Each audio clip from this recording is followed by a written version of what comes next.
والصلاة والسلام على سيد الأنبياء والمرسلين. الصلاة والسلام عليك يا سيدي يا رسول الله وعلى آلك وأصحابك يا سيدي يا حبيب الله. آج 10 رمضان المبارک ہے، 10واں روزہ ہے اور عشرہ رحمت اس کا آخری دن ہے. ویسے تو اللہ تبارک و تعالیٰ کی رحمت پورے مہینے میں بھی اور 11 مہینے میں بھی رحمت اترتی ہے، لیکن ان 10 دنوں میں اللہ کی خاص رحمت کا نزول ہوتا ہے. کل سے عشرہ مغفرت شروع ہو جائے گا، جو اس دن ہم نے سرکار علیہ السلام کے خطبہ میں سنا تھا. اور آج 10 رمضان المبارک کو ایک خاص وجہ یہ بھی ہے کہ مصطفیٰ کریم صلی اللہ تعالی علیہ وآلہ وسلم کی زوجہ پاک حضرت ام المؤمنین حضرت خدیجہ الکبریٰ رضی اللہ تعالی عنہا، آج آپ کا دن ہے. آپ اسی دن 10 رمضان المبارک کو 10 نبوت کے سال، یعنی نبوت کے 10ویں سال حضرت اماں خدیجہ الکبریٰ سلام اللہ علیہا اس 10 رمضان المبارک کو اس دنیا سے رخصت ہوئی. تو آپ کی بہت بڑی شان ہے. آپ دین اسلام پھیلانے میں آپ کا بہت بڑا کردار ہے. مصطفیٰ کریم صلی اللہ تعالی وسلم کے ساتھ کہ سرکار علیہ السلام فرماتے ہیں کہ جب لوگ میرا انکار کر رہے تھے تو اس وقت حضرت خدیجہ نے ایمان لائے. اور 40 سال کی عمر حضرت خدیجہ الکبریٰ کی تھی، کیونکہ آپ بڑی تاجر تھیں، مالدار تھیں. اور سرکار علیہ السلام کی عمر تقریباً 25 سال تھی تو آپ کا نکاح بھی ہوا. تو آپ نے ہر جگہ سرکار علیہ السلام کا ساتھ دیا. تو اسی مناسبت سے 1 سے 2 حدیثیں اپنے انشاءاللہ وقت کے اندر حضرت اماں خدیجہ الکبریٰ رضی اللہ تعالیٰ عنہ کی شان میں پڑھتے ہیں کہ آپ کی شان کیا ہے. حضرت علی رضی اللہ تعالیٰ عنہ سے روایت ہے، آپ فرماتے ہیں سمعت رسول اللہ صلی اللہ علیہ وسلم، کہ حضرت مولا علی رضی اللہ تعالیٰ عنہ فرماتے ہیں میں نے مصطفیٰ کریم صلی اللہ تعالی وسلم کو فرماتے ہوئے سنا. یقول، آپ فرما رہے تھے خیر نسائها مریم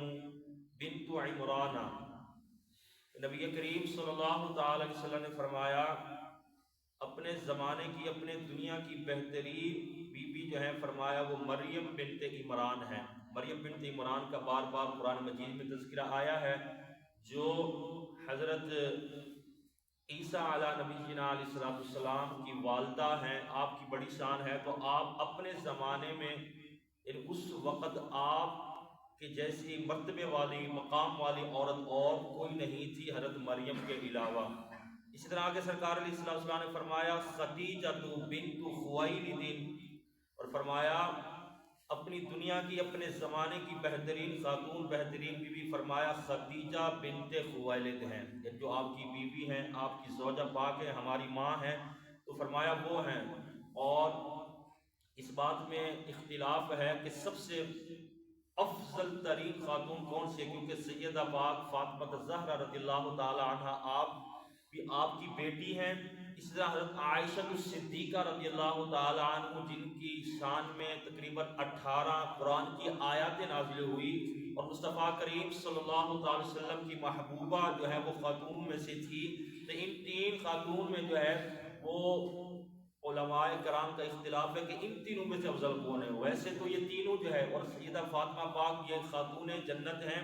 آپ جنتی نوجوانان عورتوں کی سردار ہیں. تو بہرحال یہاں سرکار علیہ السلام نے فرمایا خدیجہ بنت خویلد، کیونکہ حضرت فاطمہ پاک کی والدہ ہیں، والدہ کا مقام زیادہ ہوتا ہے. اس طرح ایک اور روایت ہے، حضرت ابو ہریرہ رضی اللہ تعالیٰ عنہ سے روایت ہے، آپ فرماتے ہیں اتا جبرائیل النبی صلی اللہ علیہ وسلم فقال، کہ حضرت ابو ہریرہ فرماتے ہیں کہ نبی کریم صلی اللہ علیہ وسلم کی بارگاہ میں حضرت جبریل علیہ السلام جو ہے وہ تشریف لائے. فقال، عرض کی یا رسول اللہ هذه خدیجہ قد اتت معها اناء فیہ ادام وطعام. فرمایا حضرت جبریل علیہ السلام نے عرض کی یا رسول اللہ یہ خدیجہ بنت خویلد ہے، تحقیق آ رہی ہیں آپ کے پاس، معاہا اناء، تو حضرت خدیجہ کے پاس ایک برتن ہے، فیہ ادام، اس میں سالن ہے، وطعام، اور کچھ کھانا ہے، اور فرمایا فَإِذَا أَتَتْكَ فَقْرَ عَلَيْهَا السَّلَامِ مِنْ رَبِّهَا، فرمایا جب وہ آپ کے پاس آ جائیں، یعنی حضرت جبریل علیہ السلام اللہ کا پیغام لے کر مصطفیٰ کریم صلی اللہ علیہ وسلم کی بارگاہ میں ہیں اور یہ عرض کر رہے ہیں کہ فرمایا یہ خدیجہ بنت خویلد جو آپ کی زوجہ پاک ہیں آپ کے پاس آ رہی ہیں، ان کے پاس برتن بھی ہے، برتن میں سالن ہے اور کچھ کھانا ہے، جیسے ہی آپ کے پاس آئیں فَإِذَا أَتَتْكَ، آپ کے پاس آئیں، فَقْرَ عَلَيْهَا السَّلَامِ مِنْ رَبِّهَا، تو اپنے رب کی طرف سے ان پر سلام کہہ دیجیے گا، یعنی اللہ کا سلام حضرت خدیجہ کے لیے لائے، تو حضرت جبریل علیہ السلام عرض کر رہے ہیں کہ جیسے ہی حضرت خدیجہ آپ کے پاس آئیں یا رسول اللہ، تو فَقْرَ عَلَيْهَا السَّلَامِ مِنْ رَبِّهَا، فرمایا اپنے رب کی طرف سے ان پر سلام پیش کیجئے گا، اور فرمایا وَمِنِّي، حضرت جبریل نے عرض کیا یا رسول اللہ میری طرف سے بھی جو ہے وہ اپنی زوجہ پاک کو سلام پیش کیجئے گا، آگے فرمایا وَبَشِّرْهَا بِبَيْتٍ فِي الْجَنَّةِ مِنْ قَصْبٍ لَا صَخَبَ فِيهِ وَلَا نَصَبَ، فرمایا اور ان کو ایک خوشخبری بھی دیجئے، فرمایا اس بات کی خوشخبری، فرمایا جنت میں گھر کی، من قصب، فرمایا جو موتیوں کا بنا ہوا ہے، فرمایا لا صخب فیہ ولا نصب، نہ ہو تو اس میں کوئی شور و غلو والی بات ہے، تو یہ حضرت خدیجہ رضی اللہ تعالیٰ کی شان ہے کہ جو اللہ تبارک و تعالیٰ نے جو ہے حضرت جبریل علیہ السلام کے ذریعے جو ہے وہ ہم تک پہنچائی، کہ حضرت خدیجہ الکبریٰ رضی اللہ تعالیٰ کی بڑی شان ہے کہ آپ جو ہے وہ زمین پر چلتے ہوئے آپ کو جنت کی بشارت عطا فرما دی گی، فرمایا وَبَشِّرْهَا، کہ اللہ نے جو ہے وہ حضرت جبریل کے ذریعے فرمایا جاؤ خدیجہ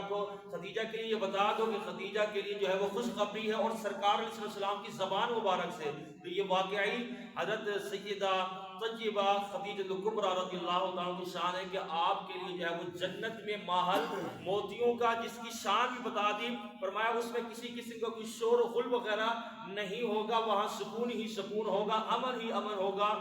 اور موتیوں کا یہ بڑا سا ماحول جو ہے فرمایا وہ کس کے لیے ہے، وہ حضرت خدیجہ الکبریٰ رضی اللہ تعالی عنہا کے لیے ہے کہ آپ کی اتنی شان کیوں، یہ ایک تو سرکار علیہ السلام کی جتنی بھی اولاد پاک ہے وہ ساری کی ساری حضرت اماں خدیجہ الکبریٰ رضی اللہ تعالی عنہ کے شکم اطہر سے ہے، سوائے حضرت ابراہیم کے، کہ حضرت ابراہیم نبی کریم صلی اللہ علیہ وسلم کے بیٹے تھے، تقریباً 18 ماہ کی عمر میں جو ہے وہ انتقال فرما گئے، تو وہ حضرت ماریہ قبطیہ رضی اللہ تعالی عنہ کہ جو سرکار علیہ السلام کی جو ہے وہ دوسری جو ہے وہ پہلے لونڈی تھی، کسی نے تحفے میں دی تھی، تو سرکار علیہ السلام نے جو ہے وہ ان سے نکاح فرمایا تھا، تو حضرت ابراہیم ان سے جو تھے ان کے علاوہ 4 بیٹیاں جو ہے وہ سرکار حضرت خدیجہ الکبریٰ، جن میں سے سب سے پہلے حضرت زینب رضی اللہ تعالی عنہ، دوسرے نمبر پر حضرت رقیہ ام کلثوم، اور آخر میں حضرت سیدہ طیبہ فاطمہ الزہرا، تو یہ 4 بیٹیاں حضرت خدیجہ الکبریٰ رضی اللہ تعالی عنہا کے شکم اطہر سے ہیں، تو اس سے بڑی بات کیا ہوگی، اس کے علاوہ سرکار علیہ السلام کو جب بھی کفار تنگ کرتے، جب بھی سرکار علیہ السلام کے راستے میں کفار کانٹے بچھاتے، تو حضرت خدیجہ ہی آپ کے ساتھ تھی، آپ کو تسلی دیتی تھی، اور جب سرکار علیہ السلام کو مال کی ضرورت پڑتی، آپ بڑی مالدار تھی، تاجرہ تھی، تو سرکار علیہ السلام کے لیے اپنے مال کو کبھی جو ہے وہ روکا نہیں، بلکہ جب بھی ضرورت پڑی ہے دین اسلام کو، حالانکہ سرکار علیہ السلام آپ کے خاوند تھے، آپ کے شوہر تھے، اس وجہ سے بھی، اور مین وجہ یہ تھی کہ جب بھی سرکار علیہ السلام کو دین کے معاملے میں مدد پیش آتی تو حضرت خدیجہ الکبریٰ رضی اللہ تعالی عنہا آپ کے ساتھ ہوتی، تو اس لیے آپ کی طرح بڑا مقام بھی حاصل ہوا کہ زمین پر رہتے ہوئے جو ہے وہ خوشخبری دی گئی کہ خدیجہ الکبریٰ کے لیے جو ہے وہ ایک جنت میں محل جو ہے وہ مختص کر دیا گیا ہے، تو آج آپ کا دن ہے، تو ہمیں بھی جو ہے خصوصاً ہماری گھر کی خواتین کو اور ہم سب کو بھی جو ہے وہ حضرت خدیجہ کی سیرت پڑھنی چاہیے، آپ کی تعلیمات کو سیکھنا چاہیے، کیونکہ اوائل اسلام میں حضرت خدیجہ کا بڑا مقام ہے دین اسلام کی مدد کرنے میں، تو ہم آپ کی سیرت کو پڑھنا چاہیے، آپ کی سیرت پر عمل کرنا چاہیے، اور خصوصاً ہمارے گھر کی خواتین کے جب بھی جو ہے وہ دین کے لیے کوئی مشکل وقت پیش آئے ہے، اور اسی طرح اپنی ذات کی حوالے سے بھی جو ہے آپ اس بات سے اندازہ لگائیں کہ سیدہ طیبہ فاطمہ الزہرا رضی اللہ تعالیٰ عنہ کی والدہ ہیں آپ نے آپ کی تربیت کیسے کی؟ تو جس طرح حضرت خدیجہ نے حضرت سیدہ طیبہ فاطمہ الزہرا اپنی بیٹی کی پرورش کی، تو ہمیں بھی چاہیے کہ اگر ہم والدہ ہیں تو ہمیں بھی بیٹی حضرت سیدہ فاطمہ الزہرا رضی اللہ تعالیٰ عنہ والی جیسی جو ہے وہ کوشش کرنی چاہیے کہ ان جیسا بننے کی، اور ایک والدہ کو چاہیے کہ وہ حضرت خدیجہ الکبریٰ رضی اللہ تعالیٰ عنہ جیسے والا جو ہے وہ کردار ادا کرے۔ جب اس طرح ہم کریں گے بالکل سیم اسی طرح تو نہیں کر سکتے، تو کم از کم آپ کی سیرت مبارکہ پڑھ کر اپنی بیٹیوں کو جب ہم تربیت کریں گے تو انشاءاللہ ہمارے معاشرے میں، کیونکہ ایک بیٹی جو ہوتی ہے وہ آگے چل کر ایک پورا خاندان ہوتی ہے، پورا خاندان ایک بیٹی کے ساتھ منسلک ہوتا ہے۔ تو جب ہر گھر میں ایک خاتون ہوگی اور وہ سیدہ خدیجہ الکبریٰ اور سیدہ فاطمہ الزہرا رضی اللہ تعالیٰ کی تعلیمات پر، آپ کی سیرت پر عمل کرنے والی ہوگی، آپ جیسی تربیت کرنے والی ہوگی، تو ہمارے معاشرے میں جو ہے یہ سارے جتنے بھی جو ہے ایسی چیزیں ہیں جن کو نہیں ہونا چاہیے وہ ہمارے معاشرے سے ختم ہو جائیں گی۔ تو اس لیے ہم سب کی گھر کی خواتین کو اور ہم سب کو بھی سیدہ طیبہ خدیجہ الکبریٰ رضی اللہ تعالی عنہا جیسی جو ہے سیرت پر عمل کرنے کی کوشش کریں، اور ہو سکے تو شام کو ایک مرتبہ بیٹھ کر جب ہم افطاری کے دسترخوان پر بیٹھے تو اس وقت کچھ نہ کچھ پڑھ کر سیدہ طیبہ خدیجہ الکبریٰ اور باقی جتنے بھی تمام خواتین ہیں، دین اسلام کے مرد مجاہدین ہیں، تمام کے لیے، اور خصوصاً خدیجہ پاک رضی اللہ تعالی عنہا کے لیے جو ہے وہ کچھ نہ کچھ ایصال ثواب ضرور کریں، کیونکہ ہم پہ حق ادا تو ویسے نہیں کر سکتے کیونکہ دین اسلام نے آپ نے بہت مدد کی، لیکن کچھ نہ کچھ جو ہے وہ ہمارا حصہ شامل ہو جائے گا۔ اللہ تبارک و تعالی سے ہم دعا کرتے ہیں کہ اللہ تبارک و تعالی ہم سب کو علم دین سیکھنے کی، اس پر عمل کرنے کی توفیق عطا فرمائے، اور زیادہ سے زیادہ، کیونکہ آج ہم سوال کر سکتے کہ اللہ تبارک و تعالیٰ کی خاص رحمتوں کا آخر دن ہے، تو اس حوالے سے بھی ہم کوشش کریں کہ رمضان مبارک کا ایک عشرہ پورے کا پورا گزر چکا ہے، صرف 2 عشرے رہ گئے ہیں، وہ بھی ایسا ایسا کر کے گزر جائیں گے۔ دیکھنا یہ ہے کہ ان 2 عشروں کی 3 عشروں کی قدر کس نے کی۔ اللہ تبارک و تعالیٰ ہم کو رمضان مبارک کی قدر کرنے کی توفیق عطا فرمائے، ہم سب کو عمل کرنے کی توفیق عطا فرمائے۔ وآخر دعوایا ان الحمد للہ رب العالمین۔